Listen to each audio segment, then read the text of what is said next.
Olá, boa noite, todo mundo.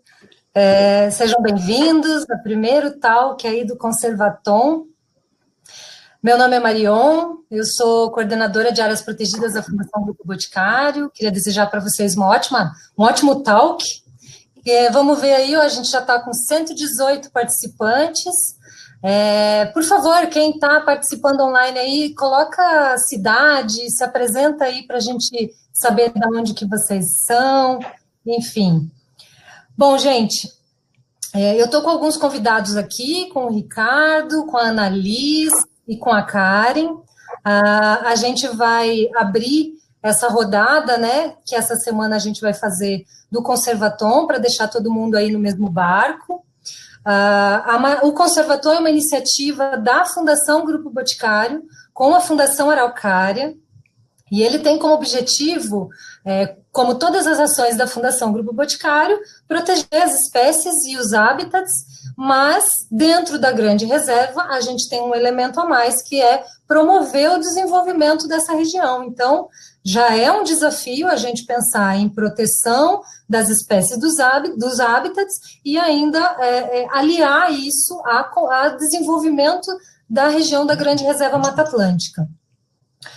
Bom, a maratona de construção, né, das soluções aí que a gente lançou de 3 desafios para a Grande Reserva, de como aliar esse proteção de espécies e hábitos ao desenvolvimento sustentável. A gente lançou 3 desafios e a gente vai começar essa maratona na semana que vem, propriamente dita, que é o momento que a gente trabalha, os grupos, enfim, é um hackathon de conservação, né? Então, na semana que vem a gente vai ter, e essa semana a gente coloca todo mundo aí no mesmo barco, trazendo, né, temas como a Grande Reserva, para vocês entenderem o que é, onde fica, e cada um dos 3 desafios. E aí, assim, eu quero lembrar vocês que as inscrições do Conservatom vão até o dia 8, então quem não fez a sua inscrição vai lá no site teiadesoluções.com.br, faz a sua inscrição completa lá no link, né? E aí a gente, na semana que vem, a gente se encontra de novo para começar a maratonar e desenhar essas soluções. Lembrando também que não é só quem vai participar da elaboração das soluções que tem que se inscrever. Os mentores, né, quem quiser ajudar a dar ideias, a elaborar com seus conhecimentos aí, pode ir lá no site também, tem a abazinha que é específica para os mentores se cadastrarem, tá bom? Bom, então, eu vou chamar aqui, eu vou apresentar os meus convidados, né? O primeiro é o Ricardo Borges. Acho que muita gente já conhece ele, pelo menos aqui da Grande Reserva, a gente já rodou bastante, né, Ricardo? O Ricardo é consultor, coordenador de comunicação da Grande Reserva, pela SPVS, aqui de Curitiba. Vou apresentar a Annalise Flores, que é nossa consultora internacional aqui, de desenvolvimento regional e local, e já ajudou a gente desde o começo, né, Ana, lá no Morato, enfim, a gente já tem aí uma conversa de alguns anos, e a Karen Santos, do Sebrae, ela é consultora de negócios do Sebrae, da Regional Leste, do Sebrae aqui do Paraná, e a Karen também já trabalha com a gente há um bom tempo, né, Karen? Falando de Grande Reserva, dos negócios, dos empreendedores ali, enfim. E aí, antes de começar a rodada das apresentações de todo mundo, eu vou chamar o meu amigo Robson, que ele tem um recadinho aí para dar para vocês. Oi, moçada, tudo bem?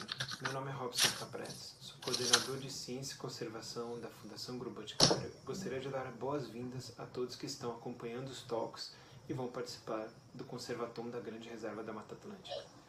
Gostaria de agradecer também à Fundação Araucária, nossos parceiros de longa data aqui no Paraná, e que são parceiros nossos já há muitos anos para proteger e conservar a biodiversidade do Estado.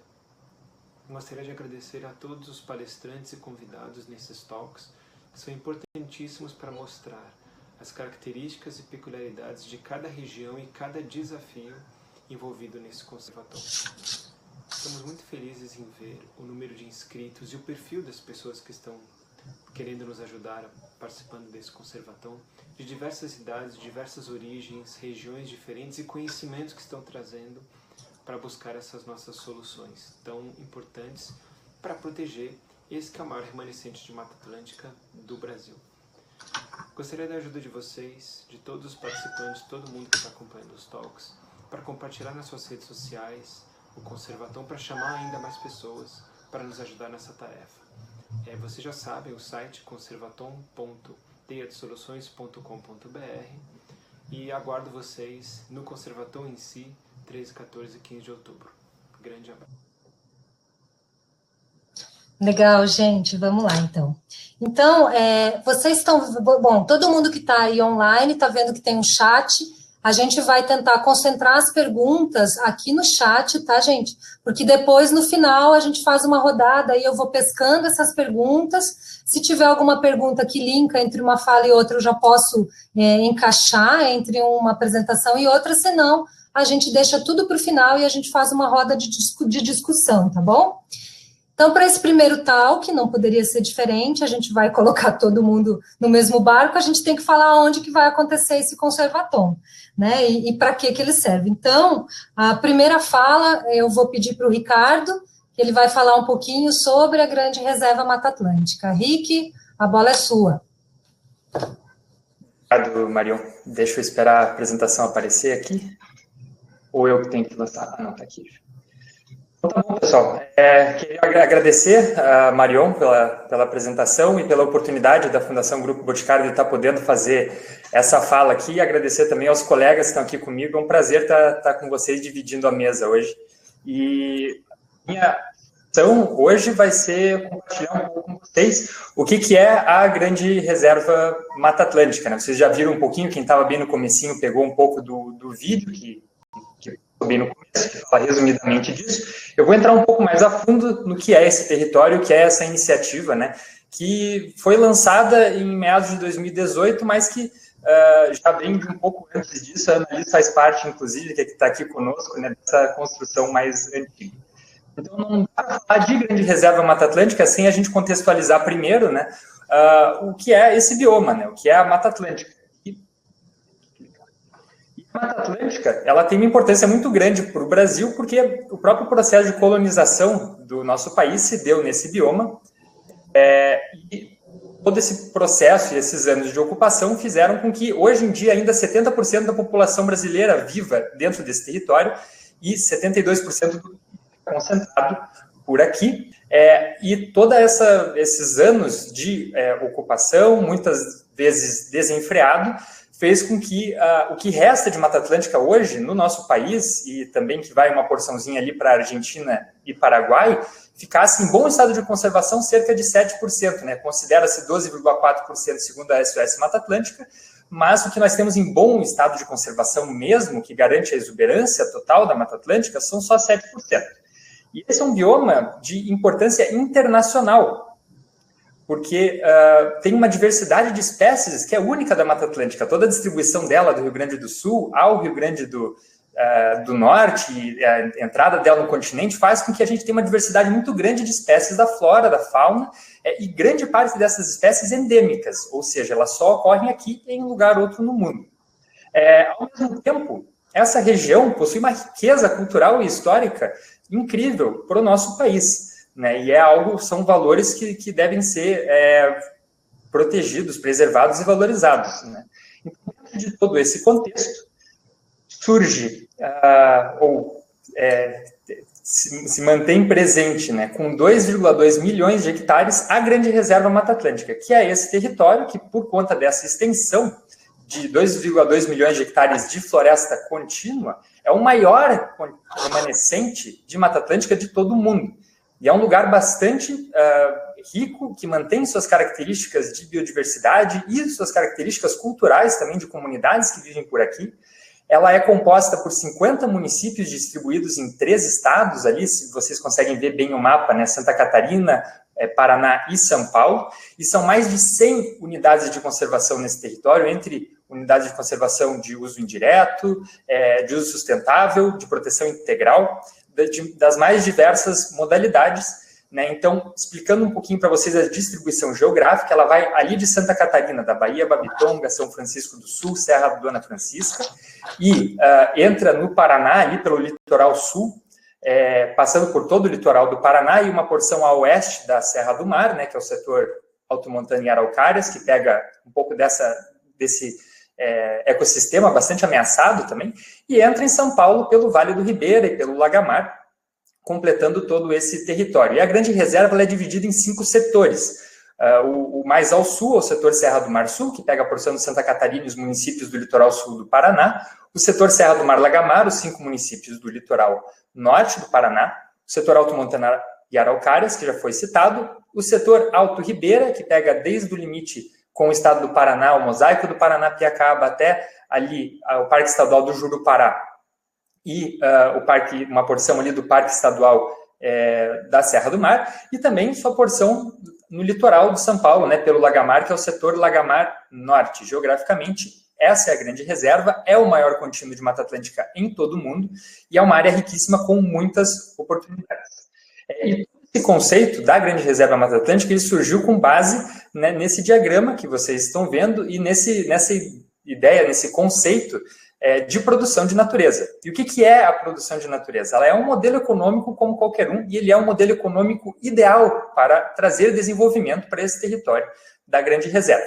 Ele parte do princípio que, a partir do momento que você tem áreas protegidas, grandes áreas protegidas, ainda bem preservadas, né, que ainda mantenham suas características, você tem a oportunidade de apresentar um espetáculo. E esse espetáculo ele é composto por paisagens incríveis, fauna abundante, cultura local, e tudo isso é o que movimenta um mercado que tem por base o ecoturismo, mas não só ele, né, ele gera toda uma economia de pessoas que querem visitar, que querem conhecer essa região, e essa economia ela acaba beneficiando principalmente as comunidades do entorno dessas áreas protegidas, e a comunidade passa a ver na proteção dessas áreas, né, na manutenção delas, uma oportunidade de melhorar ainda mais os seus negócios, as suas condições. E a Annalise vai entrar um pouco mais em detalhes, mas isso não surgiu do nada, tem exemplos pelo mundo, né, que a Ana representa aqui, vai comentar um pouquinho com a gente de onde esse conceito de produção da natureza já foi aplicado e você tem resultados muito interessantes, que a Ana vai compartilhar, então não vou me estender aqui. E o que vem sendo feito dentro da Grande Reserva nesses últimos 2 anos, desde a sua concepção, ou desde que a gente começou a falar sobre isso com as pessoas, né, Mário? A gente vem criando diversos materiais de comunicação, como eu citei o vídeo, essa própria apresentação, os mapas que a gente cria, é um padrão de comunicação que tenta refletir, de fato, a beleza que a gente tem aqui, e a oportunidade que nós temos em termos dessa região de mostrar ao mundo todo o quão incrível isso aqui é e o quanto isso vale ser protegido e mostrado aos outros, não só para o mundo, mas para nós mesmos, porque muitos, como é o meu caso, eu não conhecia antes desse projeto muitas das coisas que acontecem por aqui. Então a gente tem uma série de materiais de comunicação, que a gente vai passar o link para vocês depois, e também uma ala de articulação muito importante, onde a Grande Reserva funciona como uma plataforma de trabalho em conjunto, onde pessoas dos mais diversos setores, sejam empresários, prefeituras, instituições que trabalham com conservação da natureza, com ações sociais, unidades de conservação e gestores, pesquisadores, universidades, todos eles podem trabalhar em conjunto, tendo lá na frente, né, esse objetivo de fortalecer a Grande Reserva e ter suas próprias iniciativas fortalecidas por essa grande marca, por esse grande território, essa grande oportunidade que nós temos. E essa rede de portais, hoje em dia, ela está melhor estruturada no setor Serra do Mar Lagamar, porém, já existem movimentações, algumas pessoas que estão aqui são de Santa Catarina, onde isso já começou também, e no setor Alto Ribeira, em São Paulo, onde essas conversas também avançam.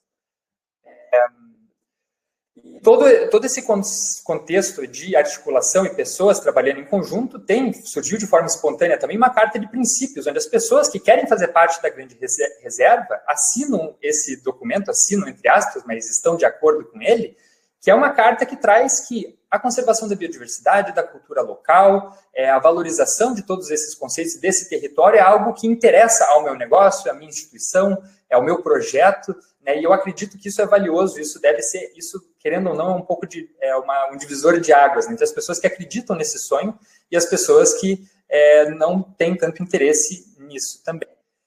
Ao mesmo tempo, a grande reserva é um grande compilado de informações para que ela seja acessível para o visitante, mas também que as pessoas possam se enxergar ou enxergar a sua iniciativa, os seus negócios dentro desse conceito. Então, uma grande preocupação é em oferecer essas informações de forma acessível, que hoje em dia ainda não é, aos poucos ela vem se montando, para as pessoas, seja pelo website, seja por materiais de comunicação, né, mas sim, sempre com essa articulação entre atores. E, por fim, entre todas as mobilizações que já foram feitas nos últimos 2 anos, né, foram mais de 33 unidades de conservação já contactadas e já são parte dessa iniciativa, já são parceiros, mais de 40 instituições, algumas logos aqui, mas não são todas os parceiros que nós temos, as pessoas para as quais a gente já apresentou a iniciativa, mais de 100 empresários, especialmente no setor Serra do Mar Lagamar, mas começando um movimento em outras regiões, e 15 municípios, onde essa iniciativa já foi apresentada, né, como uma oportunidade, fora articulações com os governos estaduais, dos respectivos estados. Então, para finalizar, eu quero compartilhar essas ideias com vocês de que a grande reserva, ela tem essa oportunidade de ser o próximo grande destino de natureza de todo mundo, e a gente está posicionado no centro dessa mudança. Ser um patrimônio que é dos brasileiros e que deve ser valorizado por todos, mas principalmente que a grande reserva, por meio do conceito de produção de natureza e de todos esses atrativos, seja esse motor de desenvolvimento que tenha por base a conservação da natureza. Então, a conservação da natureza e a manutenção dos aspectos culturais sejam a grande alavanca que vai fazer com que esse território aqui no Brasil tenha esse reconhecimento, né, e a gente consiga atingir o desenvolvimento. Mari, eu não sei se eu passei o meu limite, mas eu queria passar a palavra, não sou também quem passa a palavra, né? Mas eu queria agradecer pela oportunidade. Mudo, Mari. Mudo. Mari, eu acho que você está no mudo. Ah, lembrei. Desculpa, pessoal. Então, você foi certinho, Ricardo, dentro do seu tempo.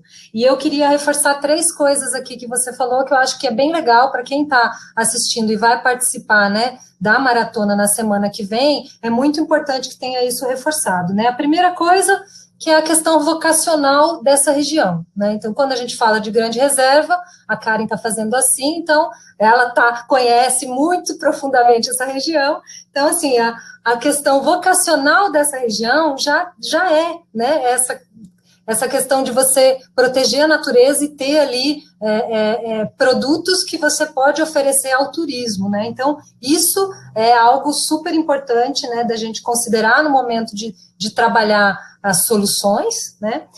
Uma segunda coisa que eu acho que a Annalise vai tocar é que a produção da natureza, esse termo, ele quebra aquele paradigma de que a conservação da natureza impede desenvolvimento regional, desenvolvimento econômico, né? Então, acho que a Annalise vai falar um pouquinho sobre isso.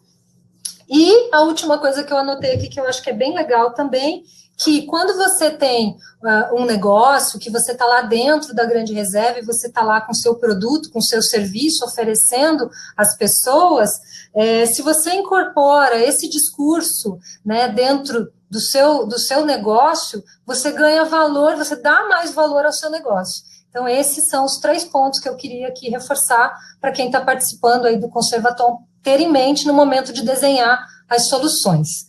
Agora, Ana, vou passar a palavra para você falar um pouquinho aí da sua experiência, né, e como que foi o seu caminhar aí dentro desse tema de produção da natureza, desenvolvimento regional e tal. Obrigada, Marion. Boa noite, pessoal. Primeiro, agradecer à Fundação Boticário, à Araucária e CPBS pelo convite para falar. Vou falar meu portunhol normal, que dá para entender um pouquinho. E perdão qualquer coisa que não fique bem, que não fale bem, não? Eu sou uma consultora internacional em temas de desenvolvimento regional, propriamente, mas trabalho especificamente com ecologia humana, que significa isso, que trabalho com espécies mais complicada da biodiversidade, que é a espécie humana, que tem interesses, tem posições, tem complexidades que faz que esses processos de conservação sejam mais complicados ou não, dependendo de que aquela gente que está perto nas áreas protegidas sinta que é parte desse processo. Então, eu vou pegar aquela lâmina que apresentou o Ricardo, de áreas protegidas, não vou falar de todo o processo da produção da natureza, porque já o Ricardo adelantou algo para isso. Mas meu foco desta conversa, esta fala, vai estar no ecoturismo, não? E mais conhecido agora como turismo da natureza, e como a gente faz desenvolvimento local, acontece um desenvolvimento local a partir da existência de áreas protegidas, com todo o seu valor de biodiversidade, a cultura e todos os atributos que aquela área tem para contribuir no processo de produção. Isso que falamos, produção da natureza, tem uma ala, uma pata muito importante na área de desenvolvimento local, porque, se bem não é suficiente fazer uma coisa de desenvolvimento local ou criar áreas protegidas, o conjunto de coisas são importantes todas, mas o desenvolvimento local, o involucramento da gente é imprescindível para que o processo de conservação no futuro seja sustentável.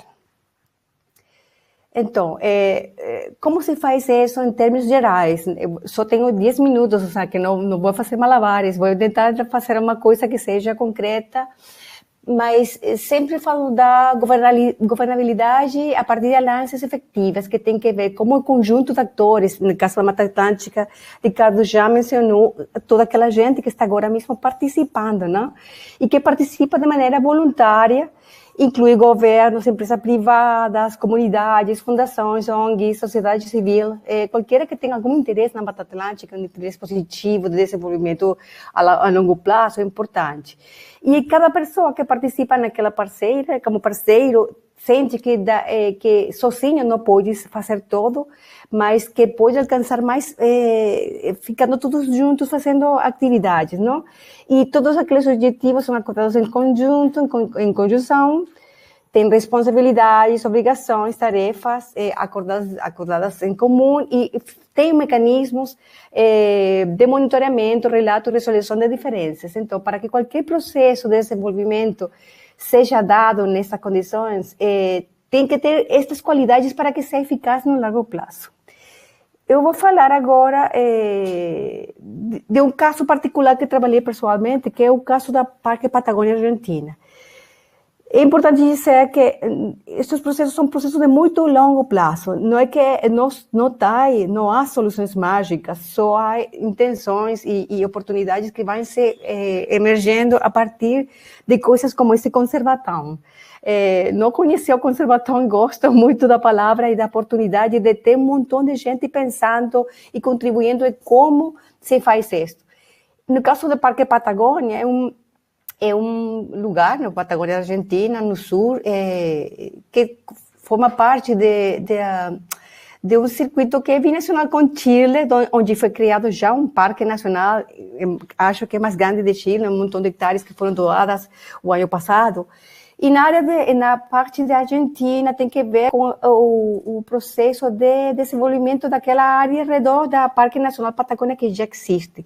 E como tem a Grande Reserva Mata Atlântica, portais onde a gente das comunidades ao redor daqueles portais pode ter uma oportunidade de desenvolvimento. Quando falo do Parque Patagônia, estamos falando de um sítio que, por exemplo, tem Caverna das Mãos, que é um sítio de patrimônio da humanidade, não? Um sítio arqueológico muito importante e reconhecido a nível mundial, para que tenham uma ideia de que área estamos falando. E tem infraestrutura relacionada com estâncias que tem muito tempo, uma cultura gaúcha, uma cultura de aqueles primeiros moradores daquela área que era inóspita e muito difícil na Patagônia, mas que por algumas questões, alguns estabelecimentos estão funcionando muito bem e outros não tanto. Então tem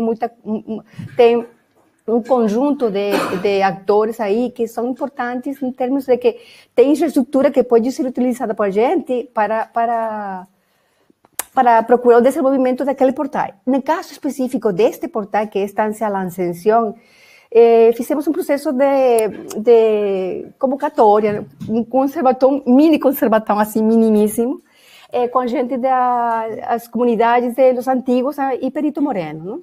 Então, foram convidados a participar, a mostrar seus interesses e anhelos e posições com respeito a que acontecia, que era aquele parque era parte de sua vida ou era uma coisa distante.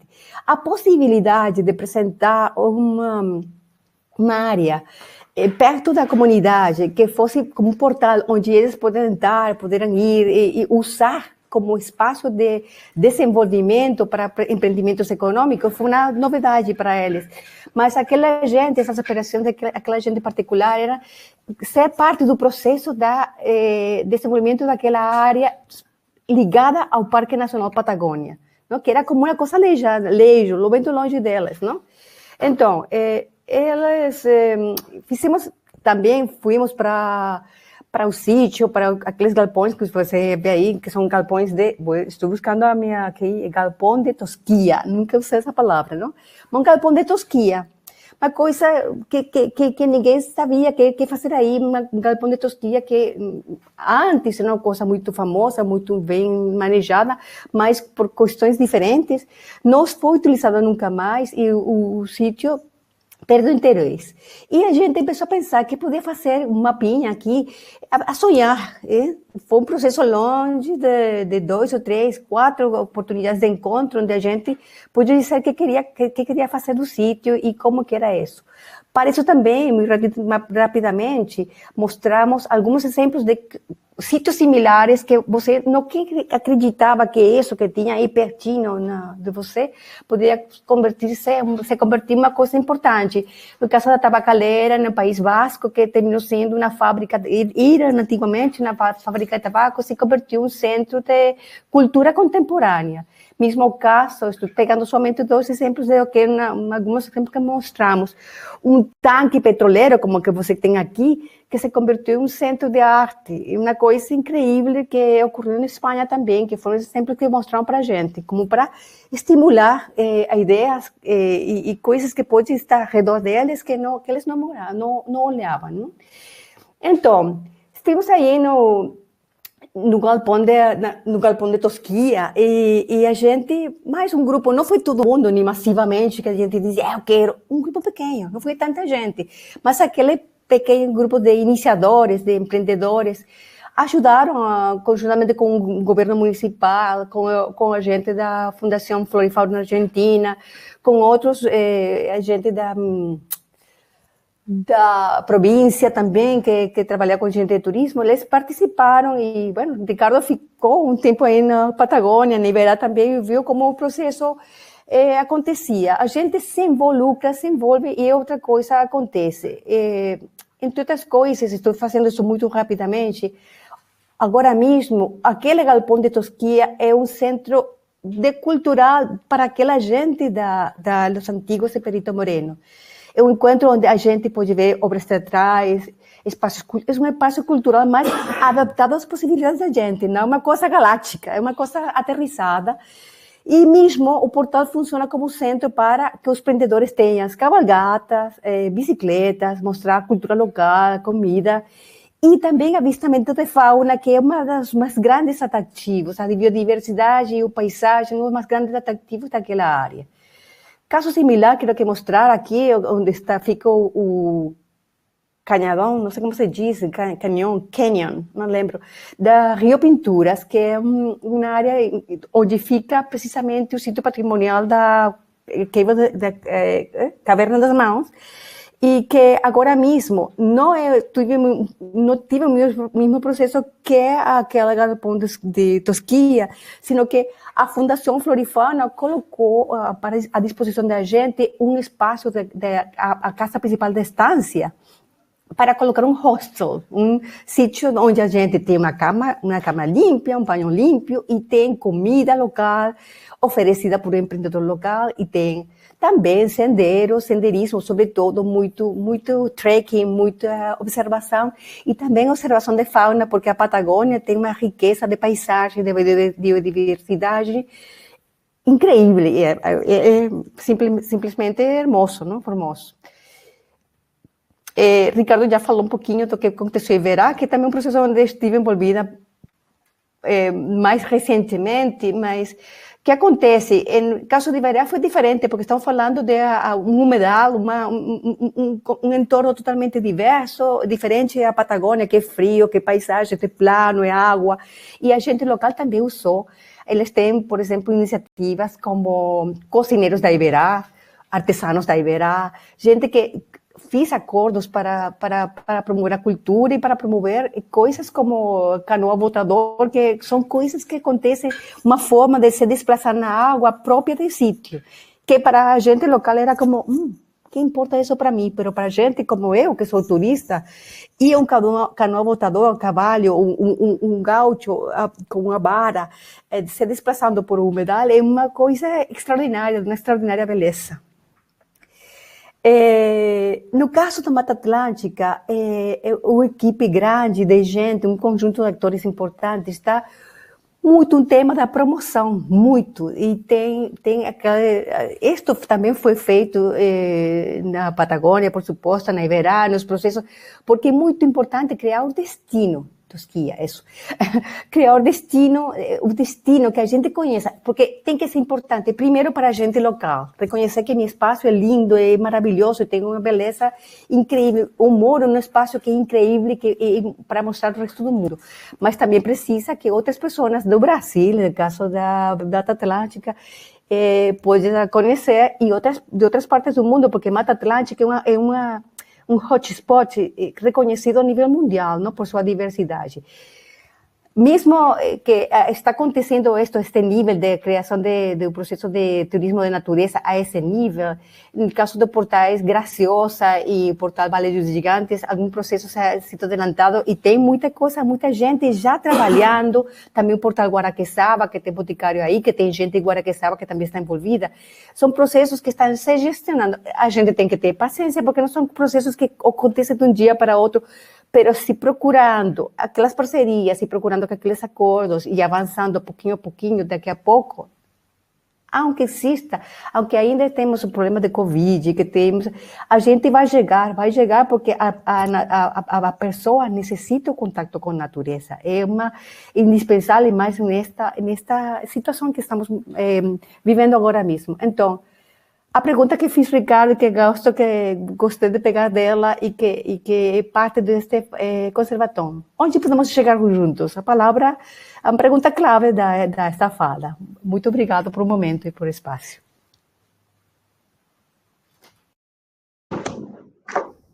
Agora sim.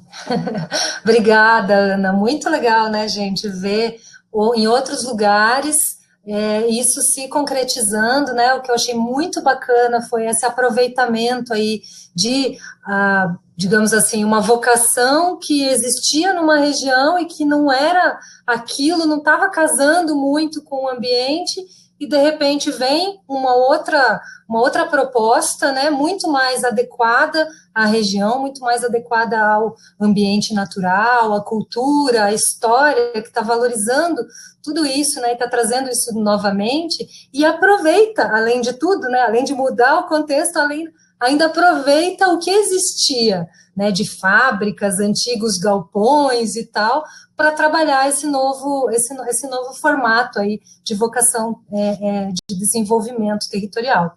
Muito legal, Ana, obrigada. E aí, assim, a Ana tocou num ponto que eu acho super importante, e eu sempre reforço muito quando a gente vai conversar sobre a Grande Reserva, né?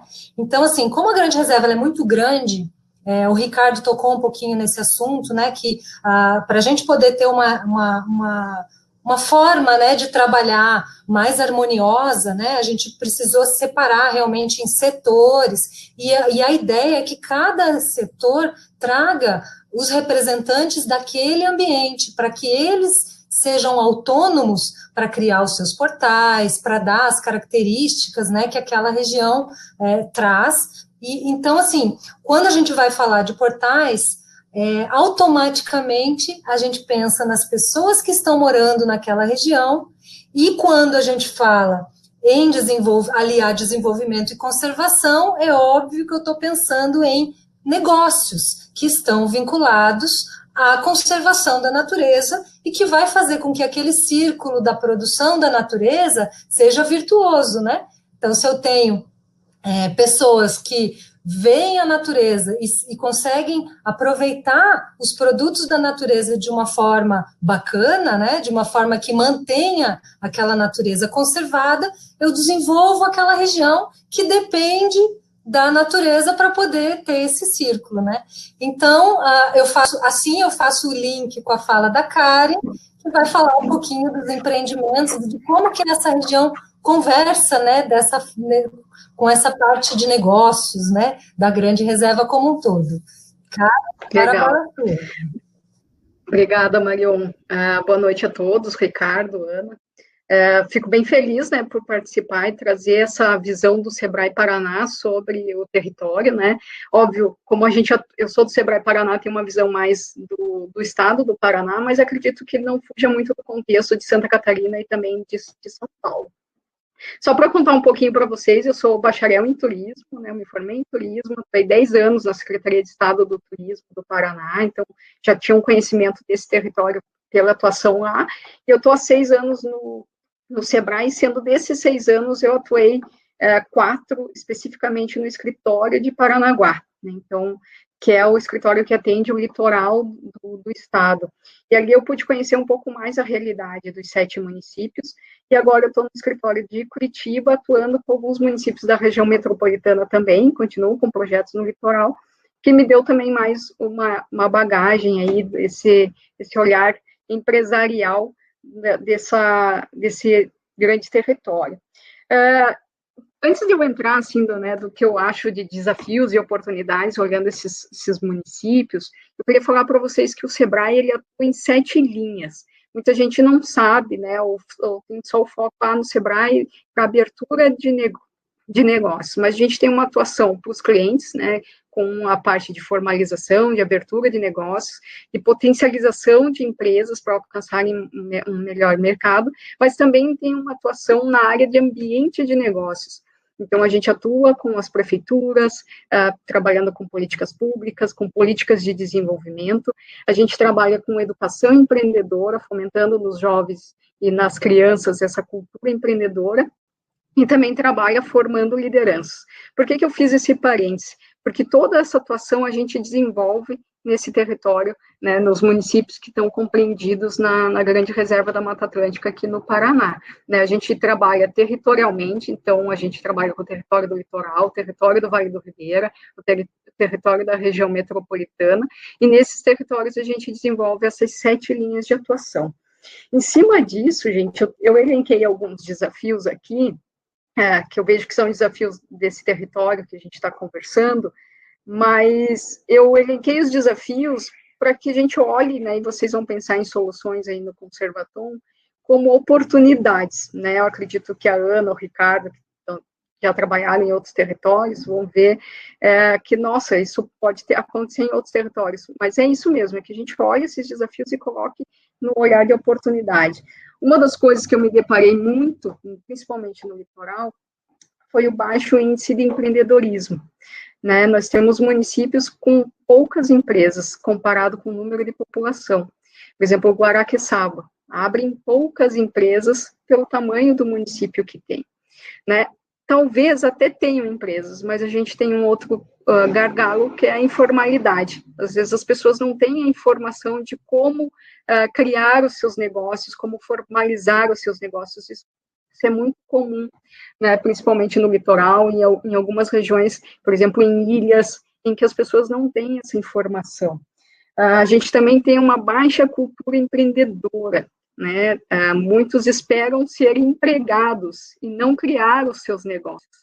Né? Então, a gente tem que estimular mais isso, principalmente nos jovens, né? Que eles podem empreender, que eles podem inovar, que eles podem desenvolver suas oportunidades, né? A gente também vê, e aí eu vi a Ana falando de governança, né? Um baixo índice de associativismo, de cooperação, e aí muito ainda falta de posicionamento empresarial e também uma descontinuidade das políticas públicas, do poder público nesse município, que isso faz com que a gente comece algumas ações e daqui a pouco tenha que voltar de novo, né? Então, a gente vê que precisa ainda estimular mais essa cultura de se pensar um coletivo.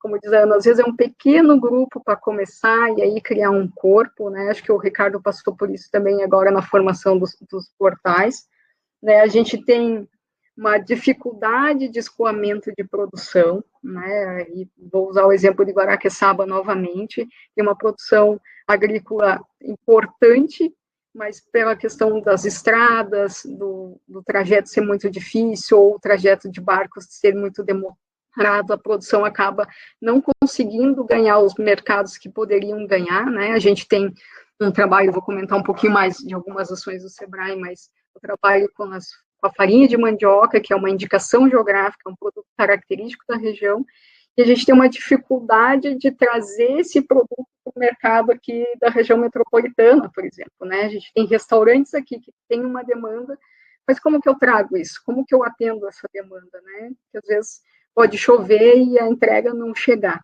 E aí é uma oportunidade, né, um desafio que está aí no Conservação, né, que é trabalhar a questão do transporte marítimo e terrestre. Então, é uma oportunidade, acho que a gente tem que olhar para isso e pensar soluções. Outra questão, né, a adequação às normas e às legislações, né, e aí a gente vê, por exemplo, pode trabalhar com a questão do pescado, que é uma característica do nosso litoral, né? Na verdade, nós, o SEBRAE, a gente acredita muito na questão da aquicultura como uma fonte para os pescadores, mas não só a pesca em si, mas produtos que sejam característicos, né? E aí também, né, como que eu adequo essa produção, né, o meu pescado, as legislações para cumprir vigilância sanitária, para que eu possa trazer com segurança novamente para o mercado na região metropolitana ou para restaurantes em São Paulo, por exemplo, né, ou, por exemplo, como que eu trabalho a formalização dessas empresas de turismo, né, muita gente abre informal, eu comecei minha pousadinha aqui, mas daí a Karen quer ir para lá e a do SEBRAE, a Karen precisa de nota fiscal e não tem, né? Não tem porque eu trabalho informalmente e eu estou perdendo um mercado.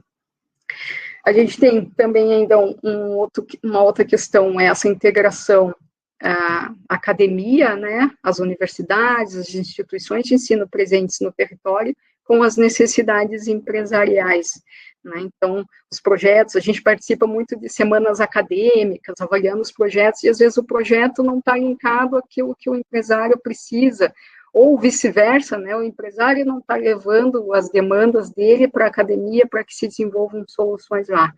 Então, a gente vê hoje, assim, nesses 6 anos que eu atuando no SEBRAE, mais especificamente os 4 que eu tive lá, a gente viu um crescimento muito grande da participação das universidades, dos institutos federais, tal.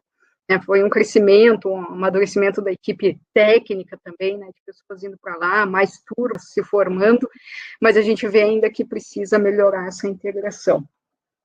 Além disso, né, a questão acho que a Marion comentou, né, desse paradigma, né, que é muito do litoral do Paraná. Eu falo às vezes que é uma bengala, né, de que não pode desenvolver porque tem toda a questão da preservação, da conservação ambiental, né? Eu acho que isso a gente tem que quebrar. Não existem sim negócios e formas, né, de se fazer o desenvolvimento local, conservando a natureza com oportunidades de negócio, né? E para isso, assim, a gente no ano passado, fez uma longa discussão, principalmente para o território do litoral, do que a gente queria, enquanto SEBRAE, desenvolver, e a gente tem muito claro, assim, que turismo, a questão do agronegócio, né, com a agroecologia, com a questão da pesca, da agricultura, são setores que precisam ser potencializados. E o turismo, principalmente, não só aquele de sol e praia, mas o de ecoturismo, aproveitando esse ambiente natural. Então, a gente colocou isso como a nossa missão, né, para desenvolver mais esses setores. Também a questão náutica, a gente acredita muito no potencial náutico, né, a gente tem baías com potencial enorme no território, que pode ser melhor explorado turisticamente e também para transporte. E a gente falou que não, para melhorar isso, a gente precisa estimular um ecossistema de inovação, né? Então, a gente tem uma atuação, enquanto SEBRAE, muito grande de turismo, com a parte empresarial, né? Nós fazemos há muitos anos, né, antes até de eu entrar no Sebrae, um trabalho de qualificação da gestão desses empresários, de formação de governança de turismo, né, a gente tem um processo de governança de turismo da Detour Litoral, e da Detour Rotas do Pinhão, que é da região metropolitana aqui, desde 2003, junto com a Secretaria de Estado do Turismo, estimulando essa formação, essa atuação conjunta de empresário, poder público, instituições do terceiro setor, né, a gente atua também formando redes empresariais, então, o Vale do Gigante, a gente fez um trabalho bem importante lá com os empresários, de eles entenderem, de formalização das empresas deles, de processos de qualidade, de atendimento, né?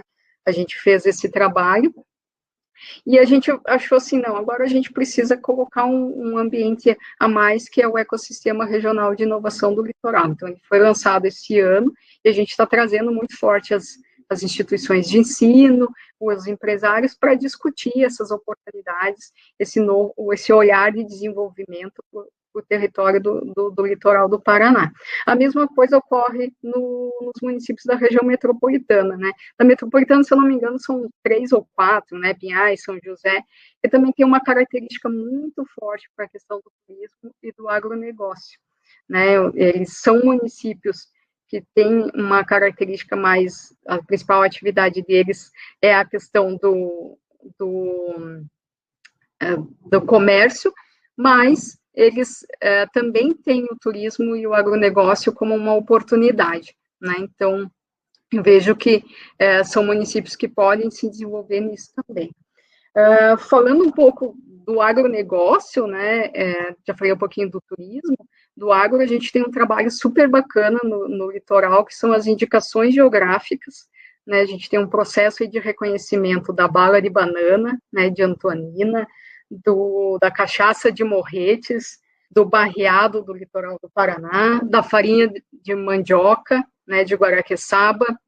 Então, são produtos que têm potencial de alcançar e trazer mais turistas enorme, né, e que a gente está trabalhando todo o processo de qualidade, de gestão dessas empresas, enfim, para que elas se destaquem no mercado. E a gente começou um outro processo agora de estudo também das ostras e do siri, né? Então, vejo assim que o que isso pode trazer de notoriedade, né, para a grande reserva, se a gente tivesse esses produtos característicos, né, como é champanhe, da região de Champanhe, a gente ter a ostra do litoral do Paraná, que é a bala de banana do litoral do Paraná. Então, o Sebrae está fazendo um trabalho muito bacana de fortalecimento desses produtos, né. Além disso, a gente também trabalha com o selo do Alimentos Paraná, que trabalha a questão de segurança. Então, a gente tem um envolvimento muito bacana com esses empresários. Falando um pouquinho, assim, e aí, focando na produção da natureza, né, o ano passado a gente, junto com a Fundação, foi contratado, né, para desenvolver tecnicamente um programa que é um programa Natureza Empreendedora. E foi muito bacana, porque a gente trouxe a lógica de negócios de impacto na conservação da natureza.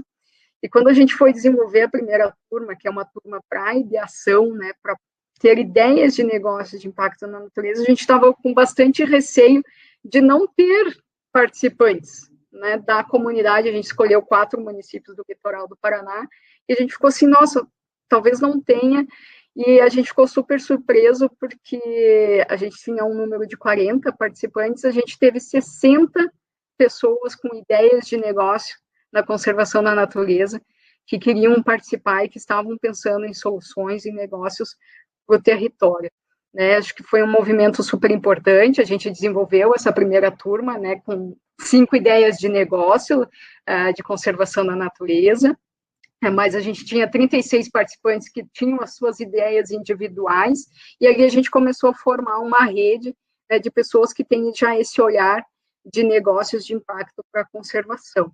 Né, desse grupo, o grupo que foi premiado foi um grupo que trabalhou uma solução de saneamento básico a partir de um reator para comunidades rurais, né, eram estudantes do IFPR, com um artesão que trabalha com artesanato da Mata Atlântica, e eles se juntaram e criaram esse negócio, né. A gente teve várias ideias muito bacanas, e que algumas foram adiante, outras não, mas a gente já viu um movimento.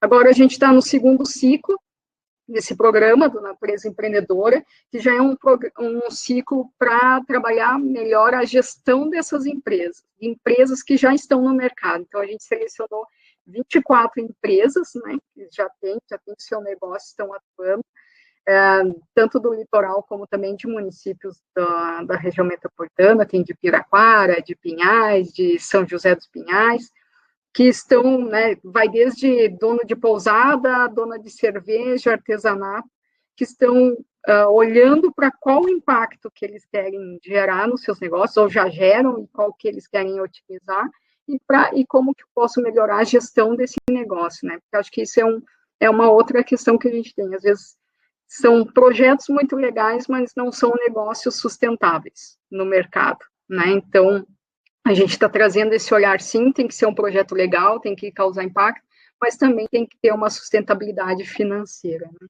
Então, a gente está fazendo isso. Eu não sei quanto tempo eu tenho, Marion, você me controle, porque eu gosto de falar. E para fechar...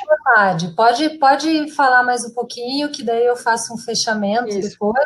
Então, assim... perguntas já, tá? Isso, a gente tem bastante coisa que a gente desenvolve, né? Eu acho que é legal deixar até as pessoas perguntarem, mas para fechar a minha fala, assim, eu queria trazer uma informação que é de um caderno de tendências que o Sebrae lança todo ano, que é o caderno de tendências 2020 e 2021. Eu vou colar o link depois ali no chat, já para quem quiser baixar e estudar, quem vai participar aí do Conservatom, é obrigatório leitura, tá? E esse caderno de tendências, ele foi atualizado mais cedo esse ano por conta do Covid, porque ele já traz algumas tendências olhando esse impacto que a gente teve aí da pandemia, né? E eu acho que é bem importante para quem vai participar pensar em soluções considerando esse contexto, né? A gente espera, assim, que se tenha uma vacina e tal, mas na minha visão, eu acho que esse contexto de pandemias ainda vai durar e a gente precisa se precaver nesse sentido. E eu participei do edital da TEIA, o Turismo em Áreas Naturais, também fazendo a mentoria, e a gente percebeu que poucos grupos trouxeram isso como uma oportunidade a ser trabalhada, né? E do caderno de tendências, eu vou destacar algumas tendências aqui, ele tem 80 e poucas páginas, mas que eu acho que tem a ver com os desafios do Conservatom, né, e também com o território da Grande Reserva. Uma das tendências que a gente trouxe agora é que o comércio nunca dorme, né? Agora nós estamos vivendo um período de comércio 24 horas através das vendas online. E aí eu jogo para o território, assim, porque é um desafio das nossas empresas do território estarem preparados para essa inclusão digital, né? Então, tem muita gente, tem produtos muito legais, produtos do agronegócio, do turismo e tal, mas aonde que eles estão? Como que eles estão se divulgando, se posicionando, né? Acho que a Grande Reserva tem um grande papel nisso, né, na questão dos portais, mas individualmente como se posicionar e fazer, de fato, a venda online, né? Então, o mundo não para. Tá ali. Inclusive, né, eu agora, eu tenho um bebê de 6 meses, a gente está fazendo a introdução alimentar e a gente não está saindo, e aí eu quero ter isso, a hora que eu tenho para pesquisar é de noite, tem que estar ali 24 horas. Né? Entra na segunda tendência que eu trouxe, que é o consumo verde, né? Cada vez mais as pessoas estão pensando no que estão consumindo, e procurando produtos e serviços com menor impacto no meio ambiente, né? Então, a gente vê alguns modelos, como modelos de assinatura, né? Novamente, vou usar o exemplo do Orgânicos, né? Aqui em Curitiba tem uma empresa que trabalha com modelos de assinatura de alimentos orgânicos. Então, eu posso comprar a cesta do tamanho G ou a cesta da introdução alimentar, por exemplo. Né? Então, isso já pensando em que tipo de consumo. E aí é muito importante, né, a gente pensar em evidenciar a origem dos produtos, né? De onde que está vindo? Qual é o produtor? É o produtor lá de Piraquara, né, que está trabalhando com isso. Isso também vem ao encontro de outra tendência, que é a consciência local, né? A gente teve, né, essa crise econômica, o impacto do Covid fez com que a gente pensasse um pouco, né, até pelas nossas famílias, os nossos amigos, o impacto que teve economicamente para todo mundo, em comprar localmente, em comprar do bairro, ou comprar da minha amiga, que vende cosmético natural, né, em comprar do produtor que eu conheço, porque é do meu projeto, então a gente passou a comprar mais localmente, né, então, quem não viu aí na pandemia aquele exemplo da sorveteria que o cara não tinha dinheiro para pagar a conta da luz e todo mundo, o bairro inteiro foi lá para ajudar o cara, né, então, a gente está nesse movimento. Mas para isso, novamente, a gente precisa ter informação, precisa estar online, precisa dizer de onde que vêm os produtos, né, para despertar esse interesse. A outra questão é a mobilidade inteligente, e aí vem ao encontro do desafio do transporte, né, com o Covid, todo mundo ficou com medo de entrar num barco ou de entrar num ônibus. Então, como que a gente pode fazer esse serviço de transporte? Né, a gente vê aí uma tendência para os transportes personalizados. Saiu uma matéria esses dias no jornal do crescimento das empresas de motorhome, né? Então, tipo, o cara aqui, um empresário aqui de Curitiba, com todos os motorhomes já alugados até o final do ano, né? Porque as pessoas estão pensando em novas formas de fazer turismo e de se transportar com segurança. Como que eu trabalho com serviço de logística e de entrega de mercadorias com segurança também nessa pandemia? A gente tem todo o desafio da questão da qualidade das nossas vias, mas também tem esse desafio da segurança, né? Então, acho que aí é um desafio, é uma boa oportunidade de se pensar mecanismos. O uso das tecnologias, né, eu acho que isso, assim, realidade virtual, realidade aumentada, né, realidade virtual com aqueles óculos, também, quem não recebeu aí um convite para um tour virtual em algum museu nesse tempo de pandemia? Será que a gente não pode usar isso para as áreas naturais? Né, as montanhas estão fechadas para subir pontos, não posso fazer um tour virtual. Não que uma coisa substitua a outra, elas se complementam. Né? Acho que aí tem o desafio das unidades de conservação, pensar nessas tecnologias, pensar numa realidade aumentada para trazer informação para o turista, né? Tem uma RPPN, que é a Ninho do Corvo, eu não consegui entrar ainda para fazer o tour virtual, ela é de Prudentópolis, e ela fez um tour virtual para participar de uma feira de turismo rural, veja, para se promover numa feira de turismo rural do Brasil.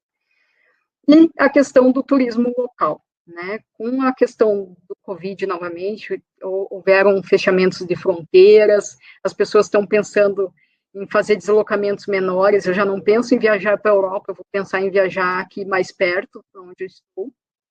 Então, isso propicia, né, e valoriza o nosso turismo local. E aí que a gente tem que se posicionar, né, o Sebrae tem trabalhado agora com os empresários do turismo para que eles se qualifiquem para fazer um atendimento seguro, né, façam um atendimento seguro de todas as atividades, desde o transporte, agenciamento, aos meios de hospedagem, para que a gente aproveite esse fluxo que vai ter, né? Saiu também uma outra matéria esses dias que o Airbnb, em alguns locais, já não tem mais casas. As pessoas já estão reservando suas casas para fazer o turismo.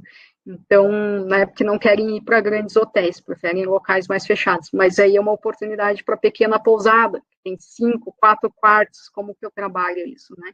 Então, acho que a pandemia nos trouxe alguns cenários, ela ressaltou algumas tendências, e a gente tem que olhar para isso também nos nossos desafios e no desenvolver as nossas soluções aí no Conservatom. Então, depois eu vou deixar o link do guia de tendências no chat, vou passar também para o pessoal da organização, mas é legal ler para até ajudar aí no momento de ideias, ok? Legal, obrigada, Karen, obrigada mesmo, acho que foi bem legal a abordagem que a Karen fez, trazendo principalmente esse mundo de tendências e de possibilidades para a gente trabalhar os 3 desafios aí na semana que vem. Então, assim, o que eu queria reforçar com vocês agora, nesse finalzinho, antes da gente passar para as perguntas, a Grande Reserva Mata Atlântica, ela é uma região que envolve 3 estados, 50 municípios, a gente tem ambiente terrestre, ambiente marinho, ambiente estuarino, né, dentro desses 3 estados, com mais de 2 milhões, mais ou menos, né, Ricardo, de habitantes que estão ali, tem cidades, tem comunidades tradicionais, indígenas, então a gente está aí numa colcha, né, que o que está costurando essa colcha é a floresta, são as paisagens, é a natureza, a cultura e a história, e o grande desafio maior da Grande Reserva é trabalhar toda essa região num desenvolvimento baseado na conservação de todos esses patrimônios, seja patrimônio natural, histórico e cultural, tá? Então, só para dar esse overview, e aí, quando a gente fala, né, eu vi aqui vários comentários ali, enfim, no chat, quando a gente traz a questão do empreendedorismo, é justamente para trazer a possibilidade, né, e o trabalho que as instituições como o SEBRAE, a SPVS, a própria Fundação Grupo Boticário, nas iniciativas, né, que trazem negócios, de como trabalhar isso de dentro para fora mesmo, né, da gente trabalhar localmente com as pessoas daquela região, mostrando oportunidades, e no caso do SEBRAE, capacitando essas pessoas para que elas não só vejam as oportunidades, mas que elas se formalizem e que elas comecem a ter sucesso nesses negócios, né? Então, acho que isso casa muito, é um casamento muito importante com o que a gente traz aí como objetivo da Grande Reserva, e o exemplo que a Karen trouxe, né, das indicações geográficas de alguns produtos, é muito legal, né, porque você consegue realmente unir a questão da economia local com base na cultura, na história daquela região e na natureza, né, no patrimônio natural, com um negócio, joga isso no mundo e você consegue um reconhecimento, né, daquele produto, né, internacionalmente falando, e você tem esse círculo virtuoso mesmo da produção da natureza daquele lugar, né. Então, acho que isso foi bem legal, assim, essa ideia, esse exemplo, e aí ela trouxe, né, a questão da cachaça, do barreado, da bala de banana, da ostra, do siri, do açaí, e a gente tem inúmeros outros, as frutas, né, as frutas da Mata Atlântica, são várias que a gente tem e que a gente pode também incluir elas, né, e aí, com isso, eu gostaria de fazer o link com os desafios, né, então acho que a Karen trouxe um pouquinho ali de cada desafio, das tendências, né, na visão, lógico, né, do empreendedorismo, mas eu queria tratar um pouquinho de cada desafio muito rapidamente, porque a gente já estourou 5 minutos do nosso talk, mas assim, quando a gente fala das unidades de conservação, e eu vi algumas perguntas ali, a gente pensar que as unidades, elas são os grandes propulsores do turismo de natureza. Elas não são as únicas. Quando a gente pensa fora das unidades de conservação, eu tenho outros elementos que também trazem o turismo. Cultura, história, ou outras áreas que não são legalmente protegidas, mas que são utilizadas para o turismo também, tá? Então, a gente não está excluindo toda a região da Grande Reserva. Para esse desafio específico, a gente traz dentro das unidades de conservação, sim, mas os outros 2 desafios, não, vocês vão ver que está fora.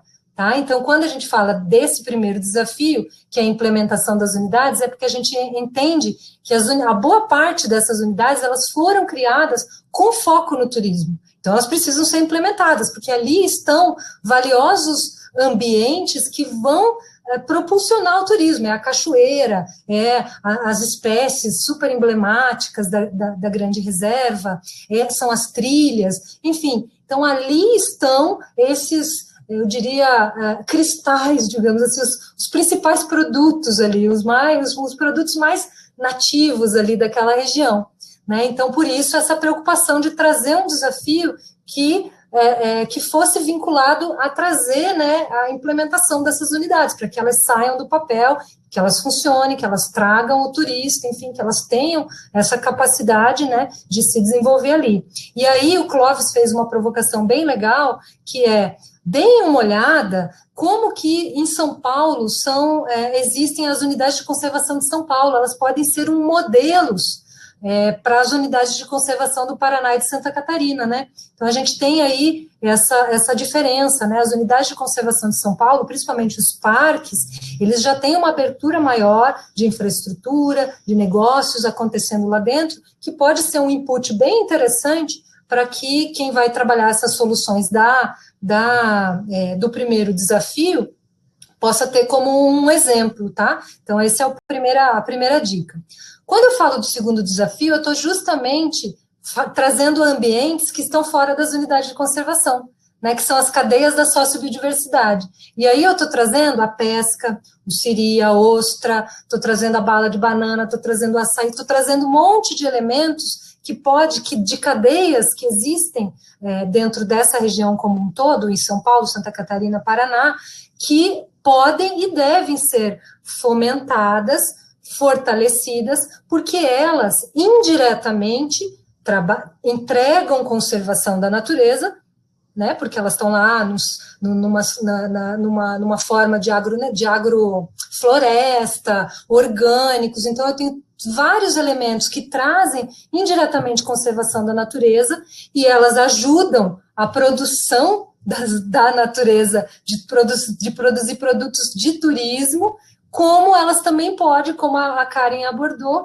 trazer diretamente o turista, né? Então, tem turista que ele não quer ver a cachoeira, tem turista que quer ir lá conhecer da onde vem a cachaça, da onde vem o açaí do Palmito Jussara. Então, a gente tem essa possibilidade também. Então, o segundo desafio é para trabalhar esse elemento fora das unidades de conservação.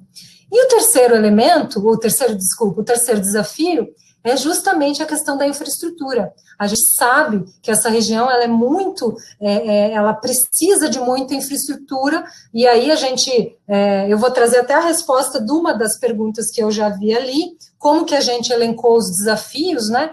Então, a gente fez uma pesquisa aí com várias pessoas de São Paulo, Santa Catarina, Paraná, a gente fez um Survey Monkey lá, um questionário, essas pessoas, elas deram para a gente quais seriam os desafios que elas entendiam, e veio muita coisa relacionada à infraestrutura, seja infraestrutura básica, né, de saneamento e tal, como a de transporte. E aí a gente, numa seleção que a gente fez, a gente entendeu que esse desafio do transporte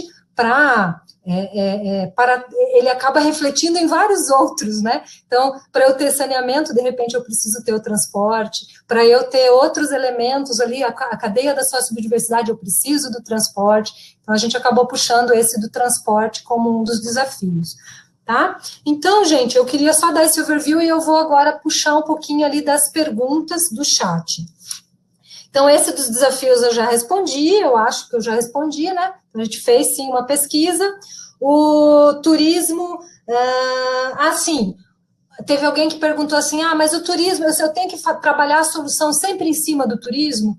Não necessariamente. Quando eu trabalho cadeia da sociobiodiversidade, eu não estou ligando diretamente ao turismo, mas indiretamente ele vai ajudar, sim, e pode abrir uma possibilidade de um negócio vinculado a turismo, pensando na cadeia da sociobiodiversidade. Da mesma forma, o transporte. O transporte é uma base. Eu preciso do transporte para trabalhar o turismo. Então, ele é importante. Meus convidados, Ricardo, Ana e Karen, levantem a mão se vocês quiserem comentar alguma coisa ou complementar alguma resposta aqui, tá? Que a gente já passou do tempo, eu vou só pincelar algumas. Teve gente que perguntou sobre as escolas, né? Se já houve algum trabalho nas escolas e tal.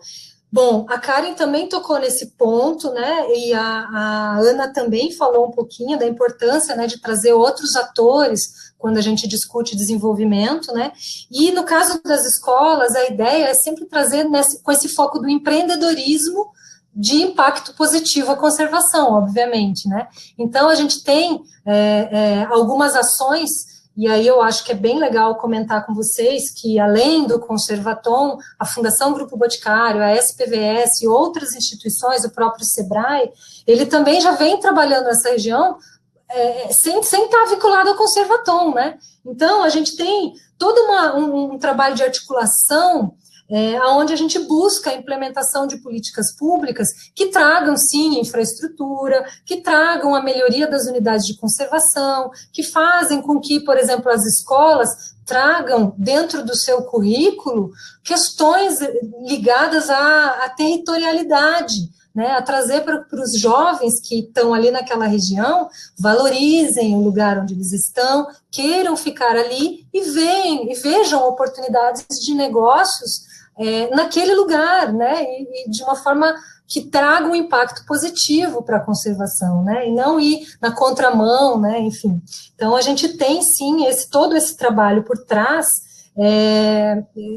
que, como o Ricardo falou lá no começo da fala dele, a gente trabalha muito com a questão da comunicação, né, então tem a comunicação, essa articulação, e esse trabalho aí com vários stakeholders, vários atores, que precisam, sim, abrir os olhos, né, e a gente está ali martelando, né, Ricardo?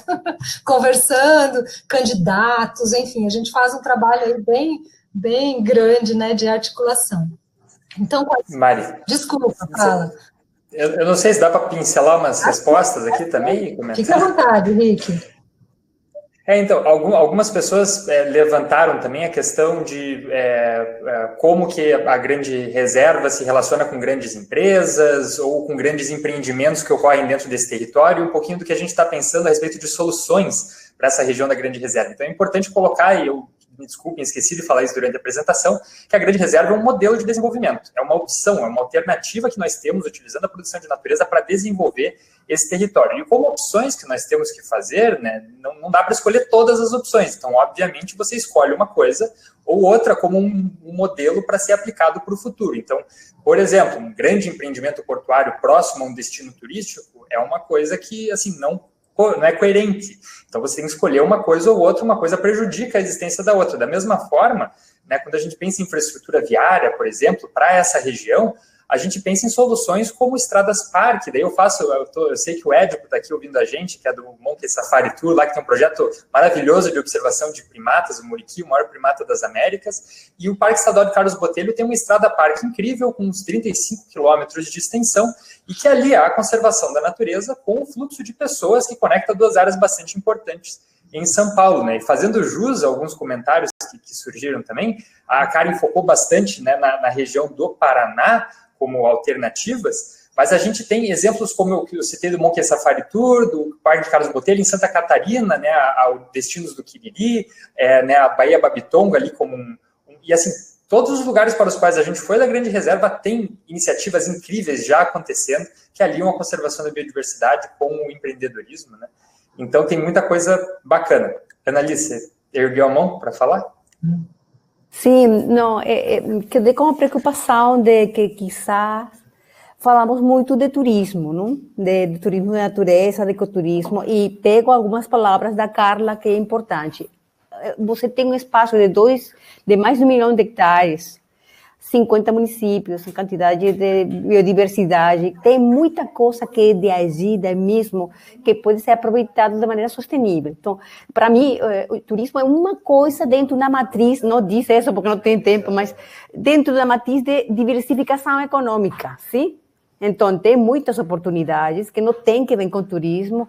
Farinha de mandioca, eu sou fanática da bala de banana, o Ricardo sabe, adoro. Pego bolsones assim para cá. Tem muita coisa que acontece aí que quizá para a gente local é mais de pensar, mais mesmo paisagem, mas pensando em outras oportunidades, a mesma gente que mora dentro da Mata Atlântica é o objeto principal da comercialização daquelas coisas. Eu vi também dentro dos comentários que muita gente está apartada, muita gente, a estrada é ruim.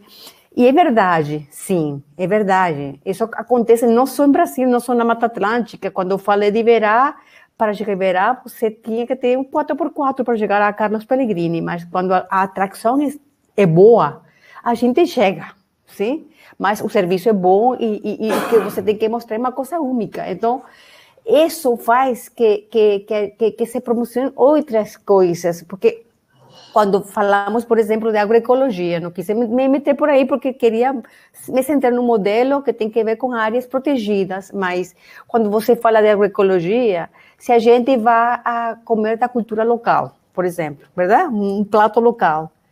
As coisas têm que ser as coisas que ficam aí, suiri, liriri, o nome que tem o pescado local, esse peixe de aí, todo aquele circuito de coisas que acontecem ao redor das áreas protegidas, é porque as áreas protegidas são fontes de biodiversidade, fonte de recursos naturais que, se são manejados de maneira sustentável, são uma oportunidade de negócio. Mas isso é o verdadeiro conceito de produção da natureza. Mas tudo isso pode acontecer se o governo nacional prepara a rua, se o governo estadual ajuda, como o Ministério do Turismo envolve, se o intendente municipal faz o trabalho de conversar gente e também de ter prioridades claras. Então, é uma conjunção, é uma parceria e uma conjunção de atores. Não é uma coisa que acontece de um minuto para outro, mas se cada pessoa que participa dentro deste processo empieza a colocar seu grano de areia e coloca e vai e desenvolve. Eu conheci muita coisa maravilhosa na mata, na Grande Reserva, no litoral. Conheci iniciativas interessantíssimas. Gente que está desde muito tempo trabalhando, que tem coisas lindas para mostrar, e gente que está brigando dia a dia para que seja sustentável seu negócio. Então, para mim, sigue sendo conservação uma oportunidade para dialogar, para conhecer e para conhecer, ademais, outras oportunidades que a gente tem para desenvolver dentro desse território. Legal, Ana, obrigada. Gente, eu acho que eu vou ter que terminar, infelizmente, a gente já passou aí 17 minutos 18 minutos do nosso encerramento. Então, eu queria agradecer aos meus convidados, a Ana, o Ricardo, a Karen, agradecer todo mundo que participou hoje, acho que foi bem legal, deu para dar um overview bem bacana, mas quero convidar todo mundo também para estar amanhã, depois e depois, para trabalhar daí especificamente cada um dos desafios. Amanhã, no mesmo horário, a gente vai falar sobre a implementação, o desafio da implementação das unidades de conservação, e aí eu queria só reforçar uma coisa que eu acho que é muito importante, que o convite para participar do Conservatom, ele não é só dirigido a pessoas que vão desenhar, enfim, as soluções que vão vinculados a universidades, com conhecimentos específicos, enfim, não é isso. A gente quer a participação de moradores da região, de professores, de pesquisadores, de comunidades tradicionais. Todo conhecimento da região é muito bem-vindo, porque essas pessoas vão ajudar a trabalhar essas soluções nos grupos aí que a gente vai criar a partir do dia 13, né? E todo conhecimento é bem-vindo, e quanto mais conhecimento a gente tem do local, melhor né? Então, mais assertivo vai ser a nossa solução, tá? Então, fica aí o convite para todo mundo, agradeço de coração, boa noite para todo mundo, gente. Obrigada.